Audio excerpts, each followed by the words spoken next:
Meus irmãos, a paz do Senhor, quero desejar a todos um feliz Natal, que Deus abençoe a todos os meus irmãos e que as bênçãos do Senhor estejam sobre as vossas vidas, as vossas casas e que Deus continue lhes dando muita saúde para continuarmos sempre aqui adorando e glorificando o nome do Senhor.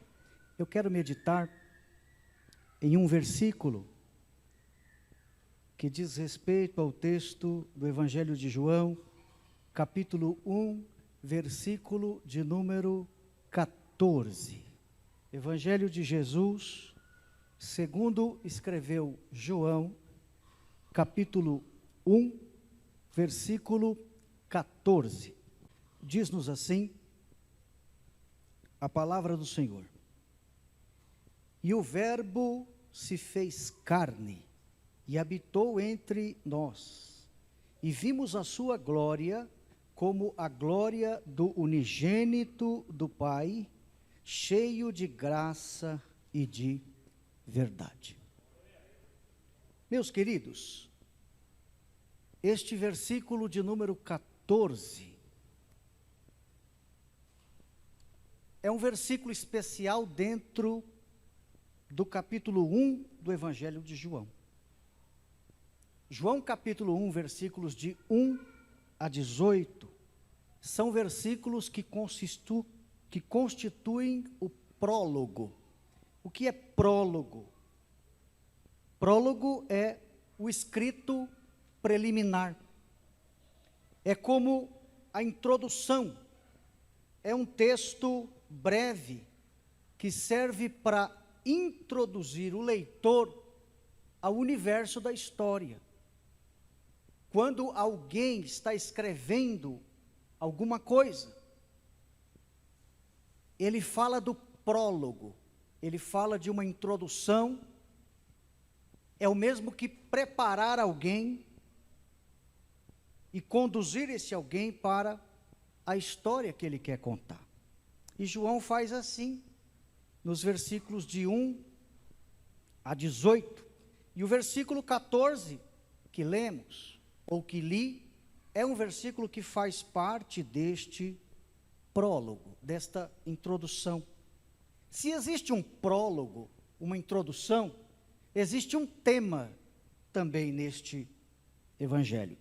E o tema é: Jesus Cristo é o Filho de Deus.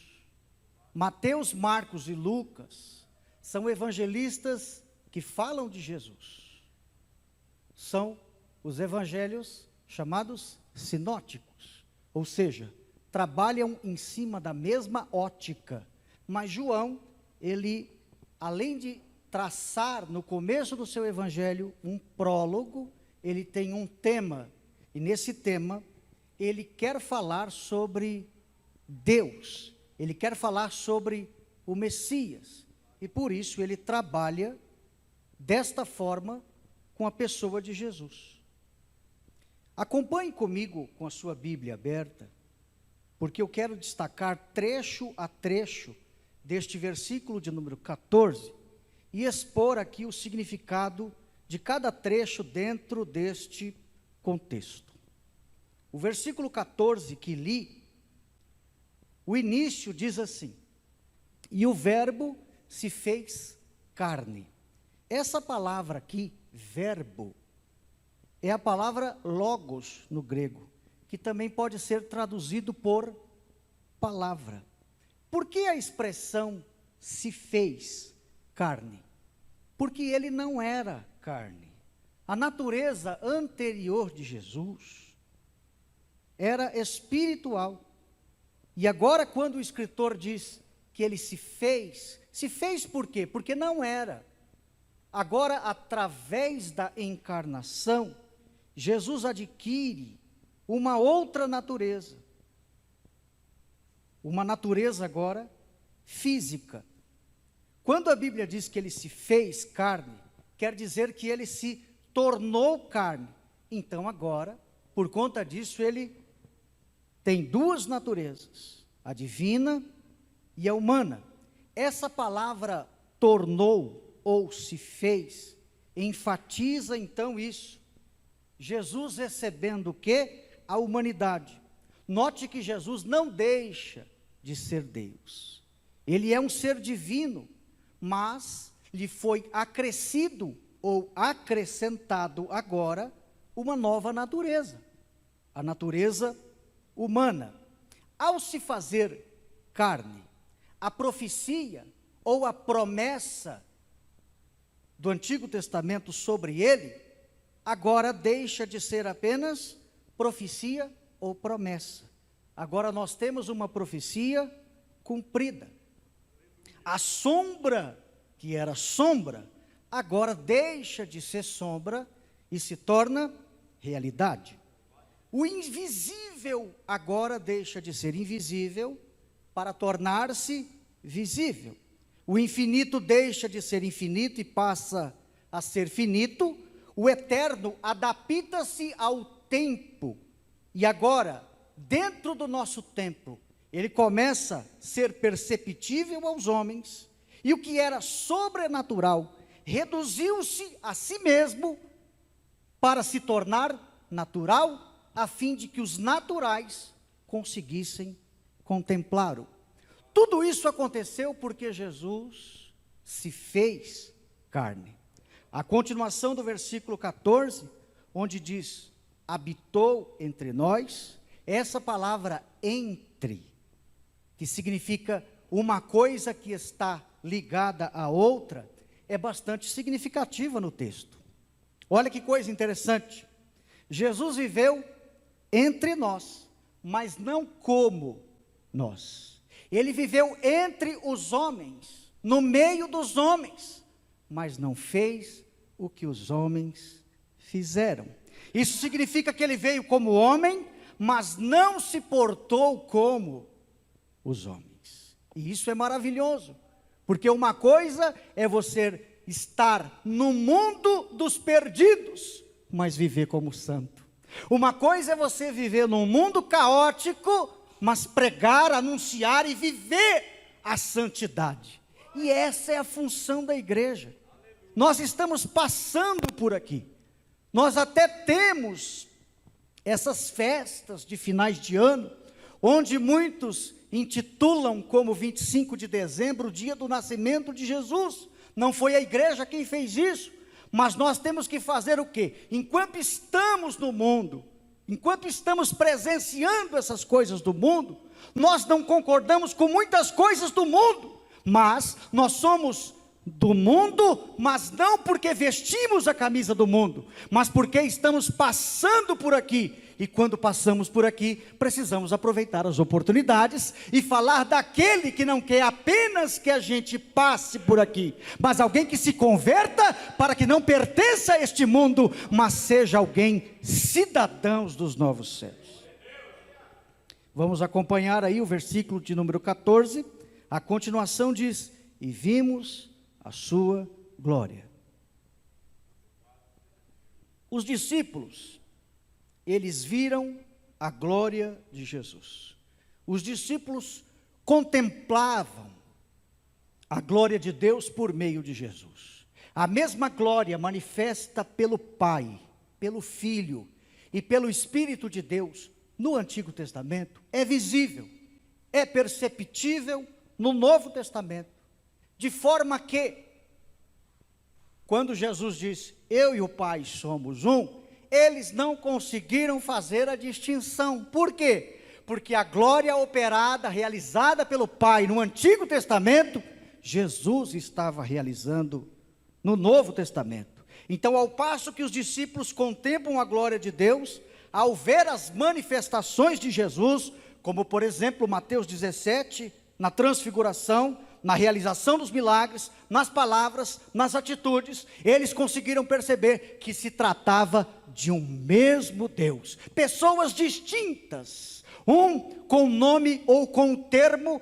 de pai, outro com o termo de filho, ambos que faziam parte da mesma família, pessoas distintas, mas as mesmas obras reveladas. E João quer mostrar isso para nós, que o Novo Testamento quer mostrar que Jesus Não é a mesma pessoa do Pai, mas é o mesmo Deus do Pai, que outrora alguém viu sua glória no Antigo Testamento, mas que agora alguém estava contemplando esta mesma glória no Novo Testamento.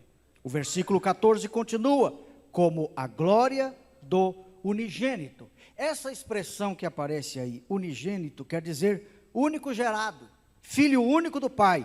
Esse termo aqui, segundo alguns estudiosos, é uma tradução equivocada de uma palavra grega. Essa palavra não provém de gerar. Ela carrega a ideia de o único amado. Ela tem a ideia de originalidade singular. Ou seja, alguém que é amado. Alguém que é diferente daqueles que são comuns. É alguém que tem preeminência. É alguém que está sobre todos. Quando você lê o Evangelho de João, capítulo 14, você percebe que o escritor diz que viria um outro consolador. A expressão outro consolador significa outro do mesmo tipo, outro da mesma natureza, outro da mesma essência. Em outras palavras, não houve um sequer segundo na humanidade em que o Pai e o Filho e o Espírito Santo deixou o seu povo sozinho. Quando não estava sob a direção do Pai, estava sob o controle do Filho. Quando não estava sob o controle do Filho, Jesus agora se acendeu, imediatamente desceu o Espírito de Deus, porque a igreja, o povo, aqueles que carregam Bíblia debaixo do braço, nunca ficou, não ficam e nunca ficará sozinhos. Bendito seja o nome do Senhor. Ele prometeu e disse: eu estarei convosco todos os dias, até a consumação dos séculos. Você crê nessa promessa? Levante a mão e adore o Senhor esta noite. A glória de Jesus aqui esta noite é a mesma glória do Pai que aconteceu no Antigo Testamento. O mesmo Deus do Antigo é o mesmo Deus do Novo Testamento, e isso é motivo de glorificarmos e exaltarmos o nome do Senhor. Jesus disse em João 10:30, eu e o Pai somos um. A expressão somos distingue um do outro, mas a expressão um mostra que é a mesma essência, a mesma natureza, o mesmo Deus. João 14:9 diz, quem vê um, vê o outro.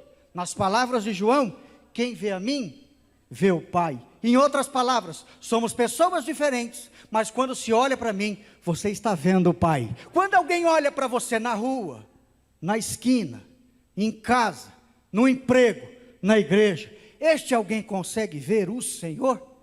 Essa é a pergunta que fica aqui esta noite. Quem olha para você consegue ver Deus? Ou quem olha para você não consegue ver o Deus Todo-Poderoso? Versículo 14 continua, cheio de graça e de verdade. Talvez aqui, irmãos, nessa expressão graça e verdade, João esteja fazendo referência a Êxodo 33:34. João talvez esteja fazendo aqui uma comparação entre dois cenários. Quais são esses dois cenários? Um cenário do Antigo Testamento, que era regido pela lei, e um cenário do Novo Testamento, que era regido pela graça. Em Êxodo 24, Deus se manifesta a Moisés, por exemplo, para entregar a lei. Qual era esse cenário? O cenário da antiga aliança. Era um cenário que era exigido a obediência exclusiva à lei. Então, talvez, João esteja fazendo referência aqui ao Antigo Testamento, no que tange a aliança antiga. Quando a gente olha esse termo, verdade, aqui neste versículo, em João, nós vamos perceber que ele está fazendo uma comparação sobre a aliança. Isso é explícito pelo termo verdade aqui em João. Então, no termo verdade, ele está fazendo referência à lei. E no termo graça, ele está fazendo referência à nova aliança. Qual o modo de Deus tratar alguém? Segundo a aliança antiga e agora, segundo o novo pacto. Na antiga aliança, a lei era vista como verdade absoluta, e quem a desobedecesse teria que morrer. Na nova aliança, o transgressor da lei experimenta a misericórdia de Deus, e por experimentar a misericórdia ele não morre, mas ele ainda tem um bônus. Que bônus é esse? É o alcance da possibilidade da salvação. A graça por meio da nova aliança possibilita o quê? O que era transgressor da lei ser agora justificado por Cristo. Então, qual a diferença entre graça e verdade aqui neste versículo 14 de João? Para responder essa pergunta, é preciso saber algumas coisas. Primeiro, graça e verdade são palavras diferentes uma da outra. Isso é importante a gente entender. Segundo, os significados da palavra graça e os significados da palavra verdade permanecem o mesmo, ou seja, não houve alteração do significado de uma palavra para outra. E o que é graça, pastor? Favor imerecido. E o que é verdade? Algo correto segundo Deus e segundo as Escrituras.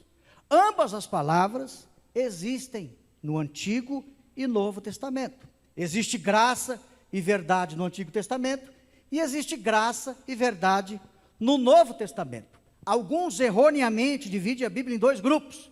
Quais grupos são esses? O Antigo Testamento fala de lei e o Novo Testamento fala de graça. Mas isso não é verdade.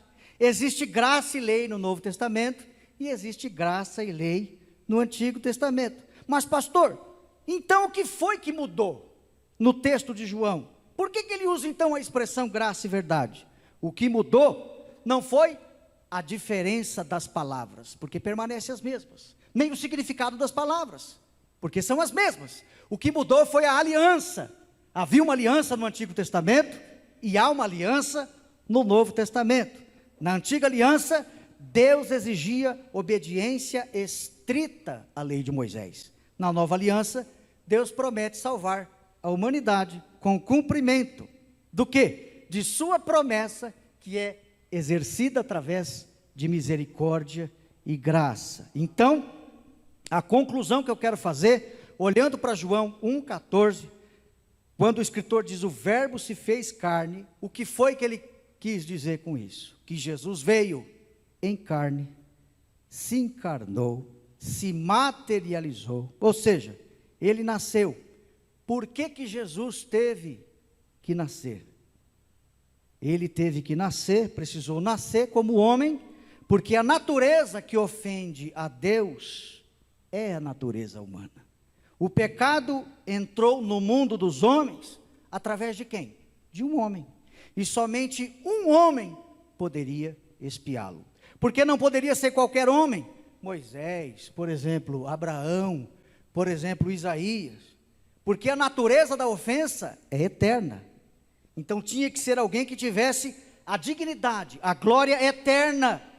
Porém, alguém que tivesse também a natureza humana. Ou seja, tinha que ser um Deus homem. Por isso Deus se fez carne. Então, irmãos, nesses últimos dias, especificamente em vésperas de Natal, como essa, não faz sentido as pessoas amarem o Natal e odiarem o Evangelho. Evangelho e Natal não são coisas desconexas, são coisas que estão ligadas ou interligadas. Muitos agem assim, infelizmente.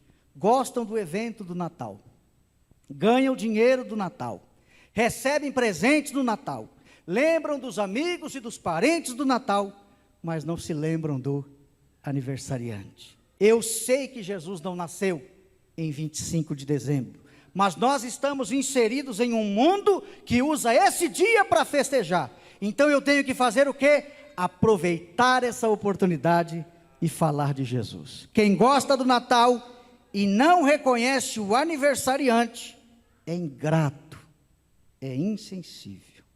E eu sei que aqui existem pessoas gratas e sensíveis à voz do Espírito de Deus, porque você saiu da sua casa e veio aqui para adorar a Jesus, o Todo-Poderoso.